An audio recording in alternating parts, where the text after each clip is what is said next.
I wake up to the annoying drone of a lawnmower, and I frown before I remember I'm staying over at my sister's.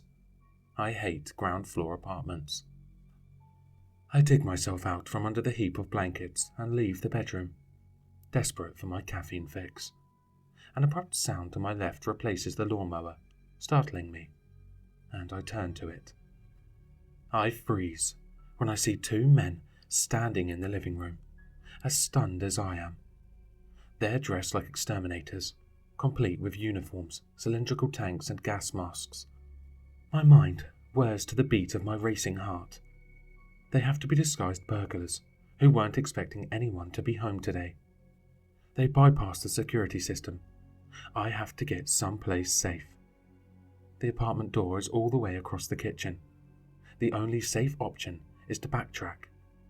Just a second into our unforeseen encounter, I turn and dash back to the bedroom, where I lock the door and grab my phone. 911, what's your emergency? This is Zoe Park. There's been a break-in. 2 men, and they're still here. I give the address. It's my sister's apartment. She's at work. I'm home alone, and I've locked myself in the bedroom. Alright, Zoe. You're doing well. Officers have been sent to your location. Can you tell me what they look like? They're dressed like exterminators and are wearing gas masks. The doorknob rattles, and I run to the window, only to frown when I see the other exterminator outside. My sister chose this apartment for its robust structure, but if these guys made it past the security system, a bedroom door and window won't be much of a challenge. I have to buy myself time. I throw the phone on the bed and drag one of my sister's hefty nightstands over the thick carpet until I've blocked the door. I then hook a scarf around the leg of the dresser and pull with all my might, sweat cascading down my face as I heave it in front of the window. I grab the phone again, panting. I block the door and window. That should give the police enough time to show up. Are they almost here? You're doing well, Zoe. Can you tell me what they look like? I told you. They're dressed like exterminators and are wearing gas masks. What about eyes? Hair color? Zoe, anything can help. No, I couldn't catch their faces. Why does it matter? They're still trying to get in. Just come here and catch them. A gruff voice sounds from behind the door. What's going on here? A witness, officer. Another voice replies. We'll handle it. My breath freezes in my lungs, my hand pressing the phone to my ear in disbelief. The lawnmower starts up again, louder than before, masking any further dialogue outside the room. The police are in on it, I whisper, my voice taut. Are you in on it too? Zoe, close your eyes. How did your morning start today? What?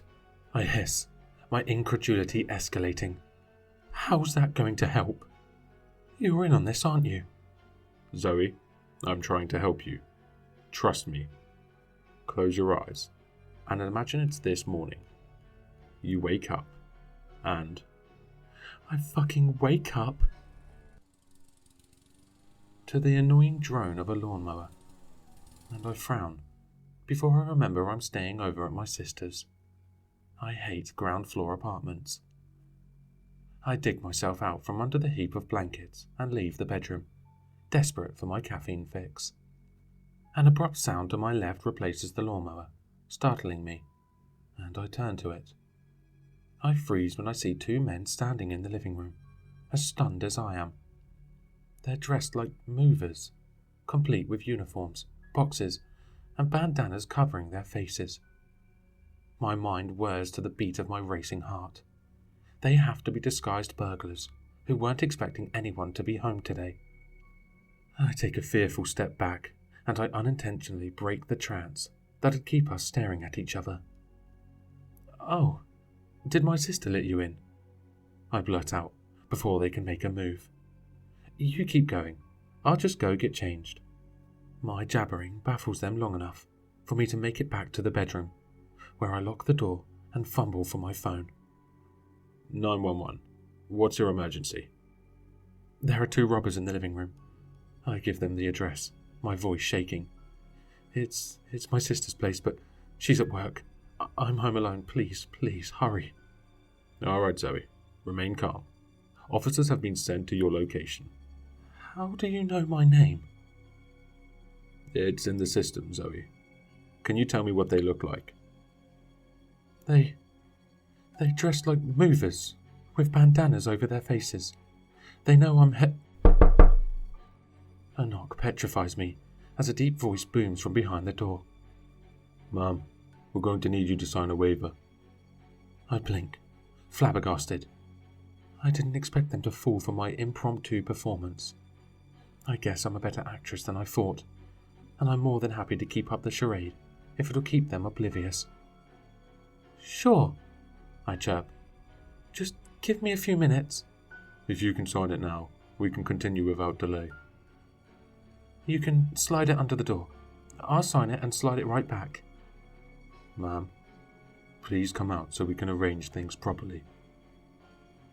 Okay, I'll be right out, I say, hoping my nerves aren't cropping up in my tone. Feel free to grab a drink from the fridge while you wait. The doorknob rattles, and my heart drops. I run to the window and peek through the blinds, my heart dropping further when I see the other mover standing outside. You're doing well, Zoe. Can you tell me what they look like? I told you. They're dressed like movers with bandanas over their faces, I reply in a tremulous whisper. I stifle a scream when the man throws his weight against the door. I've got the police on the phone, I yell, my voice cracking. Instead of them bailing, as I'd hoped, the door shutters again. To my horror, the other man begins jostling the locked window. Fear warps my voice. Why aren't they running away? You're doing well, Zoe. Remain calm. Can you recall their facial features? I jump with a tight whimper as a vicious slam rocks the door, and I slide under the bed, trembling. Please, are the police close? Remain calm, Zoe. Can you recall anything about their facial features? No, I can't. They were covered. The abuse on the battered wood stops, and relief fills me when I see another shadow beneath the door. What's going on here? A gruff voice asks. A witness, officer. The mover replies. We'll handle it. A chill spreads beneath my skin, my clammy hand pressing the phone to my ear in disbelief. The lawnmower starts up again, louder than before, masking any further dialogue outside the room. The police are in on it. Panic seizes in my lungs. The police are in on it. Zoe, remain calm. Close your eyes and tell me how you started your day today. What? I yell, my voice squeaking with frantic distress as the door shudders and splinters. Zoe, I'm trying to help you. Trust me. Just remain calm and close your eyes. Imagine it's this morning. You wake up and... I wake up to the annoying drone of a lawnmower, and I frown before I remember I'm staying over at my sister's. I hate ground floor apartments. I dig myself out from under the heap of blankets and leave the bedroom, desperate for my caffeine fix. An abrupt sound to my left replaces the lawnmower, startling me, and I turn to it. I freeze when I see two men standing in the living room, as stunned as I am. They're dressed like painters, complete with uniforms, respirators, and rollers dripping with the red paint that coated the walls. My stunned mind stumbles as my heart races.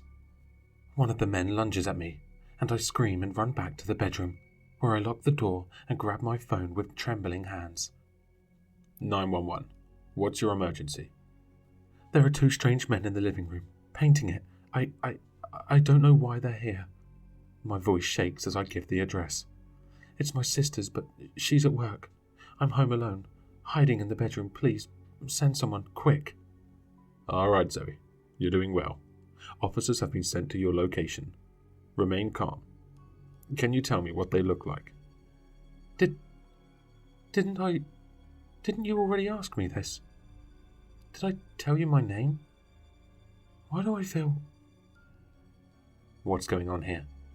A gruff voice asks from behind the door. A witness, sir. Another voice replies. We'll handle it.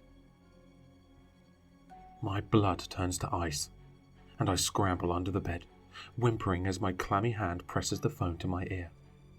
Please, help me, I whisper through my tears.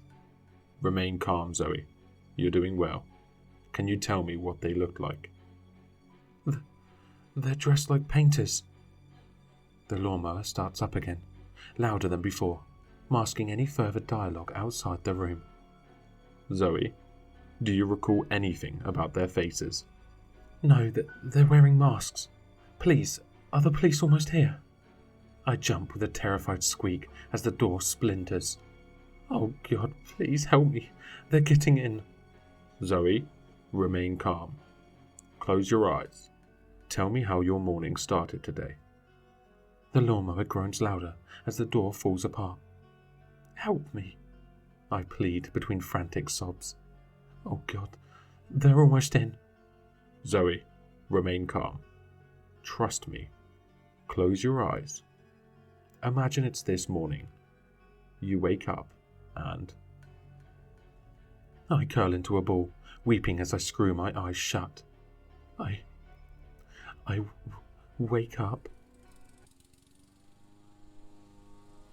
to the annoying drone of a lawnmower, and I frown before I remember I'm staying over at my sister's. I hate ground floor apartments. I dig myself out from under the heap of blankets and... Wait. Why does the lawnmower sound like it's coming from inside the house? Frowning in confusion, I leave the bedroom, my feet cold inside their slippers.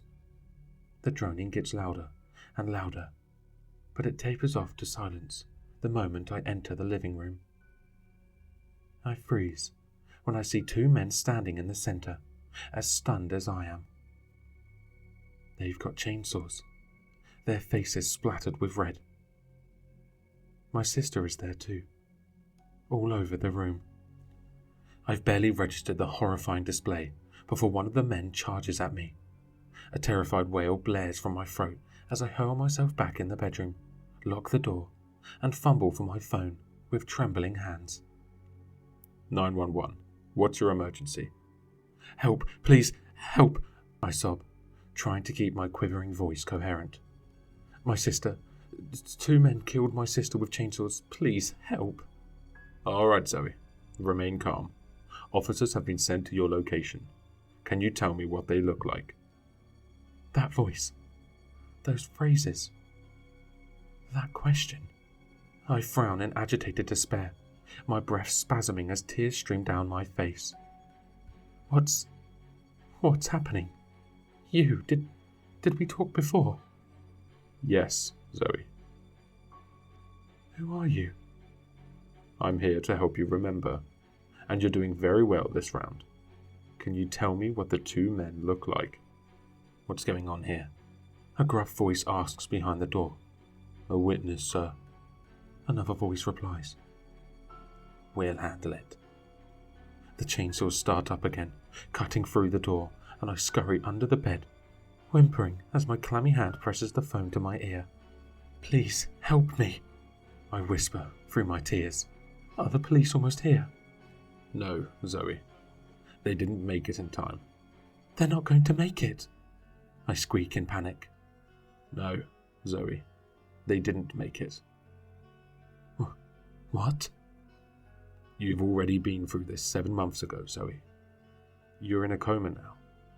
We're stimulating your last memory in hopes of identifying your attackers and your sister's killers.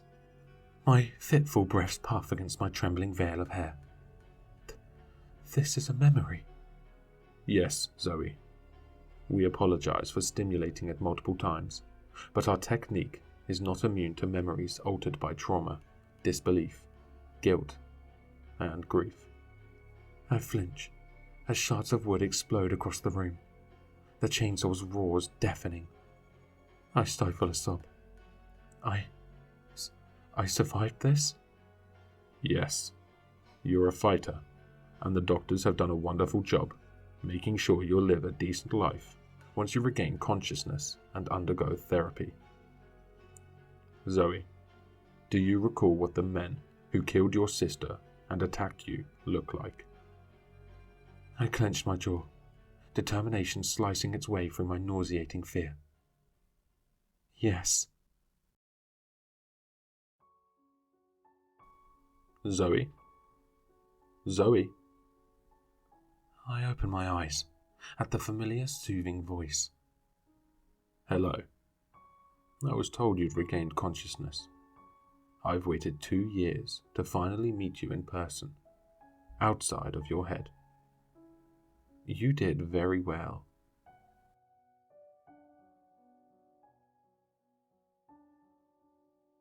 Hello, listeners. If you enjoyed this story, please check out the author in the description. For more content, leave a like, comment, and subscribe for more sinister readings.